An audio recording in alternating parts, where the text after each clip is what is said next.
Update.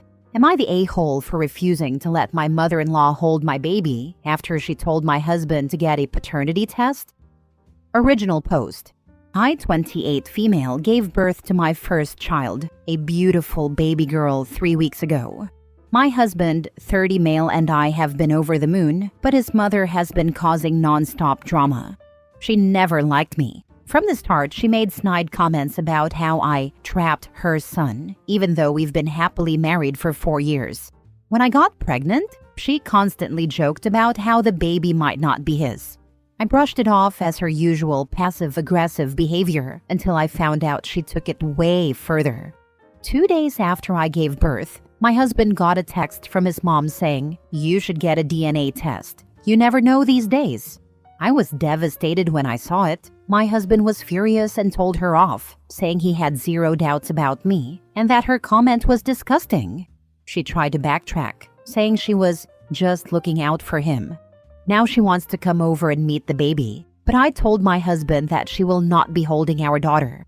If she wants to question whether my child is even her grandchild, then she doesn't get the privilege of bonding with her.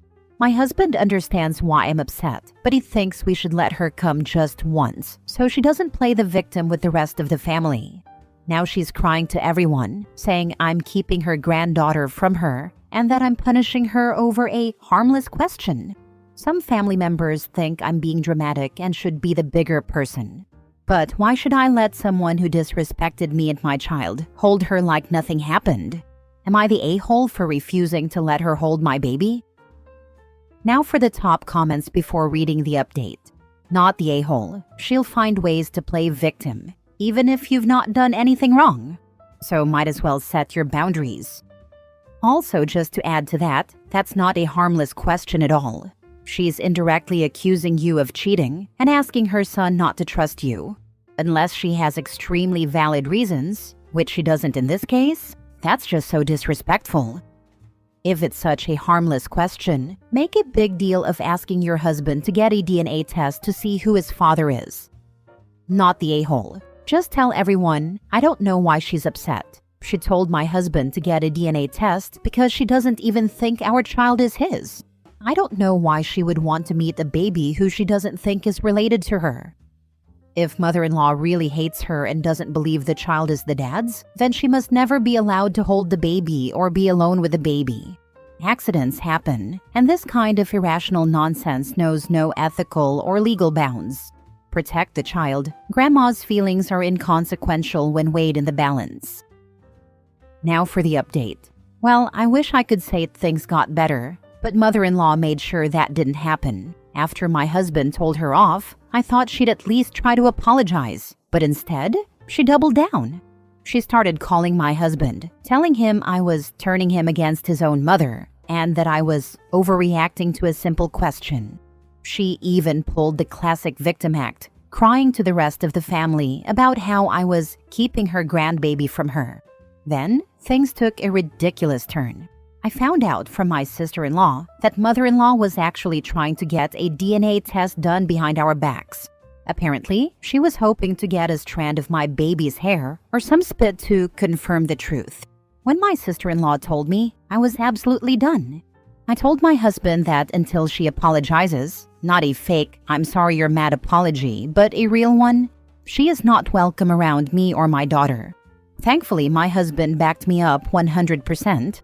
He told his mother that if she can't respect his wife and child, then she doesn't deserve to be part of our lives. Mother-in-law lost it.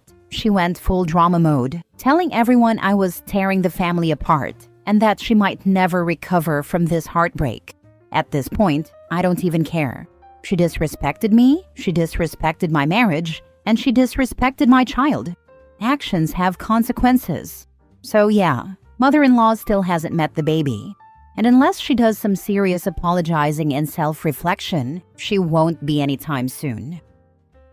Tell her you want a DNA test on your husband, as you don't think his father is the real father.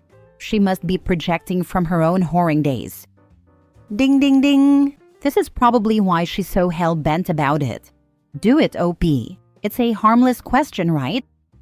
I wouldn't include the last part because just the first would force her to fully reckon with her questions and have to defend herself, immediately putting her in OP's shoes or mindset, forcing her to realize how stupid it is. But if you include the last sentence, then she immediately writes it all off. It just escalates too much. Might as well say, eat crap and die. Can't wait to introduce my daughter to you at your funeral, if we're burning all bridges so quickly. People can learn and be better. Straight up using mother-in-law's own words against her and nothing more gives her the chance to actually grow. Even if she flips out, she'd have to tell family how OP asked for a paternity test. Family members would see the stupidity and ask mother-in-law why she thinks it's okay for her to ask that, but not for OP. Something from Sun Tzu, give the enemy a golden bridge to retreat on. I wouldn't even trust a true apology from this woman. She could just be acting. Let's say you keep her out of your life for 5 years, and you finally cave and accept an apology from her. She's totally going to try to get your 5-year-old tested. I have no doubt she'd pull something like that. This is why I'm keeping my boundaries firm, because if I let her get away with it once, she'll never stop. Next story. Am I the a-hole for calling out my husband's friend after he made inappropriate comments about my son's paternity? I, 23 female, have been married to my husband, Alex, 27 male, for 2 years, and we have a 10-month-old son, Dylan. Alex has a friend named Mike, 27 male. They've been best friends since high school. From my first encounter, I did not like Mike. He is really childish, likes to be the center of attention, and has a crude sense of humor. It's like he never got out of his frat boy phase. All of my husband's friends are married or in long-term relationships, whereas Mike has never been in a long-term relationship or brought any woman around. He has also made some weird comments toward me that made me uncomfortable. My husband has a deep bond with Mike, and they often go on hunting trips or have boys' nights. I've never tried to keep my husband from hanging out with his friend, but I have limited my contact with Mike as much as possible since we've been together. Mike came over to pick up my husband to go golfing. I was holding our baby when I answered the door. Mike greeted us at the door, asked to hold my baby, and was cooing at him. Then he said, "Hey there, man, come to Papa," and my husband and Mike started laughing. A bit of background, I have brown hair and blue eyes, and my husband has black hair and brown eyes. Our son's hair is coming in blonde, and he has blue eyes. Mike has blondish hair and blue eyes. I was a bit caught off guard by it, but ignored his comment. Mike then said, "He looks like me. Maybe he's mine." And my husband and Mike continued to laugh. I was obviously not amused. I told Mike to hand me my son, and then told him, "Not in a million years, and no woman with sense would want you." Neither my husband nor Mike laughed at my comment, and Mike just made a face before he and my husband left. Later, my husband told me I took it too far with Mike, that Mike was just joking, but I made it personal. I told him those comments were disrespectful to me as his wife and the mother of his child. He then said it's obviously not true, so why am I so upset when I know how Mike is? Now for the comments. You did the right thing. Nobody should insinuate you slept with anyone besides your husband. Your husband should be offended too. Thank you. Also, my husband is being a hypocrite here. If I made a joke about our baby being for someone else, he would be livid. It's okay for Mike to do it though. Also, the fact that your kid is only 10 months. Most white kids have blonde hair and blue eyes for quite a while. Heck, my nephew, who has 2 brown-haired, brown-eyed parents, was born with blonde hair and blue eyes. Even now, at 2 years old, he still has blonde hair, and his eyes were blue until a few months before his 2nd birthday. Not the a-hole, though your husband and Mike still are. I would suggest having a deep discussion with your husband about Mike's jokes. How you have never really liked Mike, and that the joking insinuation that you slept with him is something you find offensive and disgusting. Also, bring up the points I made in the first section. If Mike makes that joke again, respond with, "That would imply I was not only willing to cheat on my husband, but I was also willing to sleep with you." Not the a-hole. It was a harmless joke, obviously a joke, but a joke intended to make your husband laugh as if you weren't even there. In fact, the joke doesn't even make sense if you are there. because the implication is that he's been sleeping with you behind your husband's back. The only way it would work is if the three of you are close enough that you'd play along. Like, "Oh no, well, sorry hubby. The truth had to come out sooner or later," while you put your arm around Mike. But the fact they both laughed, and because you don't have that familiarity, it was hurtful that your husband chose to laugh, somewhat at your expense, as if you weren't even there, or only considered what the joke implies about him, and not what it implies to you. This is the kind of joke you make between friends you know it'll land with, and you are not one of those people. Your husband's closeness to him does not automatically transitively pass to you because you're his wife. Nor should you feel pressured into being comfortable with that level of familiarity being forced on you. It wasn't necessarily the joke itself that got you so upset. It was the fact he thought he could tell that joke without thinking of you at all. The forced familiarity from both of them, and the way they talked as if you weren't even there, and don't see anything wrong with any of it. Next story. Am I the a-hole for not letting my husband attend his sister's wedding? My husband, 31 male, and I, 28 female, are expecting our first child this May 20th, 2025. We found out very early in September 2024. We did not keep this a secret from anyone, and in fact, shared the news in person with his family and my family on the day we found out. During this period, his sister, 29 female, was getting to know someone and got engaged in October 2024. It's sort of an arranged marriage, as she was set up and decided to get engaged only after 3 months of speaking to the guy. Her parents, my in-laws, were happy that she liked him and wanted to quickly move forward. She's been wanting to get married for the past 5 years. After the engagement party in October, there was a brief discussion of when the wedding would be. His sister had mentioned that she wanted to be married no later than April 2025. After our initial OB visit in September, my husband had mentioned to his parents that I would not be able to travel after 34 weeks, as per the doctor. His mother decided to ignore this information and not address it. His sister and mother decided to plan on having the wedding in April 2025, even though they had not booked anything. His sister's fiancé lives in Texas, a 3.5-hour flight away. I briefly mentioned that I would not be able to attend in April, as it would be too close to my due date, but wished them all the best in their planning.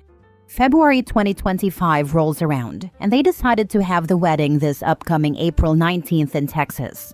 I told my husband that because I would be almost 37 weeks pregnant, we would definitely not be able to go.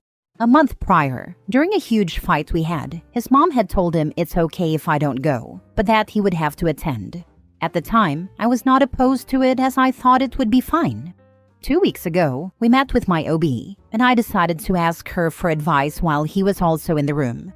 I asked her for confirmation that it wouldn't be a problem if he were to travel during my 37th week. She looked at both of us and said, "Absolutely not." We both stared at her, shocked, and she continued, "This would be like rolling the dice. I would not recommend it. If something were to happen, I would not be able to slow anything down." He unenthusiastically agreed and said it's messed up that they picked a date knowing we most likely would not be able to attend. It's now almost April, and he just told his mother that we will both for sure not be able to attend. My husband and in-laws had a huge fight, and he explained the situation, so his dad threatened that he wouldn't attend either if my husband doesn't go to the wedding. I didn't budge after he told me this, and calmly stated that he simply cannot attend 2 weeks before my due date, as we're both having this baby together. So, am I the a-hole for not letting him attend his sister's wedding? Not the a-hole. Your in-laws really looked at a whole pregnancy timeline and said, "Nah, let's gamble." Did they think the baby would just reschedule to be more convenient for them? Your husband is about to become a dad. His priority should be with you, not across the country at a wedding when you could literally go into labor any second. His family acting like this is some wild betrayal is crazy. He is missing one day. You'd be the one missing your partner while possibly giving birth. Huge difference. I get that they wanted to get married and April suited. That's fine. You don't need to wait for a baby or plan around other people's dates. But you also can't blame those people for prioritizing their situation and staying home being close to delivering. You don't get both. The world doesn't revolve around anyone else's dates, not the a-hole. And if they wanted April so badly, they could have chosen the start of April or the very end of March. OP still wouldn't be able to travel, but hubby might have been given clearance to go. The later into April they picked, the less chance either OP or hubby would be able to travel. Not the a-hole. If your husband is not 100% in agreement that he cannot be traveling for a wedding 2 weeks before your due date, he is not ready for parenthood. Parenthood is sacrifice. It doesn't mean sacrificing everything for your child, but it sure does mean it for big moments like when they're going to be born. He cannot be hours away at a wedding, likely drinking alcohol as most people do, and expect to still make it if you go into labor. This is his family's fault. They knew your likely due period before they picked a date. If they don't like it, that is their problem, not yours. Last story. Am I the a-hole for cutting contact and calling cops on my mom after she burned my marriage documents? I, 27 female, and my mother, 46 female, have been fighting on and off my whole life. Every time I think she can change and be a decent person, she proves me wrong. Anyways, on to the backstory. So we're in one of our fights right now. Important info. I have custody and guardianship of my sister, and my mom has decided she doesn't really like that, or me. And I said to her over text to have a terrible night, terrible bye, I don't care. And she decided to send me a video of her burning my unregistered marriage license and certificate. She was the commissioner of my wedding, temp commissioner license, and had a legal responsibility to register them. But instead, she set them on fire, recorded it with the help of one of my now ex-best friends, and sent the video to me. I called the cops because, that's damage to federal government paperwork, and they informed me I'd have to take her to court and push for justice. They also recommended I get a restraining order. I've decided to do both. Here's where I might be the a-hole. Due to her behavior, I've decided she is not a safe individual to be around, for myself or my kid sister. So I've cut contact. I haven't blocked her because any texts or threats she sends, I want proof of. I've also decided to cut off my ex-best friend's phone line, which puts her in a really bad situation. But she's an accomplice, so I don't know. Maybe she deserves it. Maybe I'm a petty witch. You decide, Reddit. Am I in the wrong here? Now for the comments. Not the a-hole. Get a CCTV camera and a security lock for your house in case she tries to break in. She thankfully doesn't know where I live. Does your ex-best friend know where you live? No, we just moved and I hadn't told them yet. I apparently have crappy friends. Not the a-hole. Destroy them. Oh, I will be. The crime they committed can be up to 10 years in jail. I'll be pushing for it. Don't forget to not take the high road. This means if they go to the internet to whine and complain about you ruining their lives, post a list of things your mother did to you, culminating in her last screw-up of burning your marriage license. Also, go throw a party with your husband after getting married in the town hall, obviously filing the license with them, and post a photo of all of you. It's wonderful to have all my loved ones surrounding us for this moment.